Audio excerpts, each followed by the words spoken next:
Regular marketing is telling customers to buy products by telling them to buy products. Content marketing is telling customers to buy products without even saying it. Hi, my name is Helena Pearce and I'm a content marketer and strategist. Throughout my career, I've worked for global companies like Amazon and Samsung. Now I'm a senior web producer for PlayStation. Content marketing is not only about creating and promoting content, but it's also about trying to find new ways to connect with your consumers.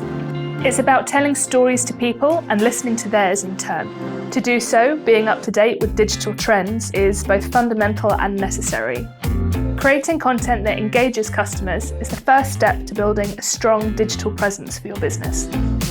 In this Domestika course, you will dive into content marketing and learn how to build an effective content strategy that grabs your customers' attention. For the final project, you'll create a piece of content specifically designed to target your chosen audience.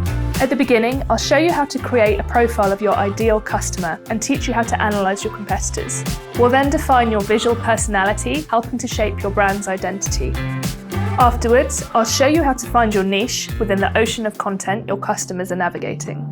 Then, you'll learn to create killer content and identify the right moments to speak to your customer.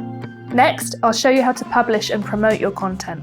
Finally, we'll move on to data and discover how to stay on top of the game in the long run. By the end, you'll be able to create, organise and promote your own content with strategies to help you accelerate your business. This course is for anyone interested in learning impactful ways to communicate effectively on the web. Come with me and discover new strategies for marketing your content.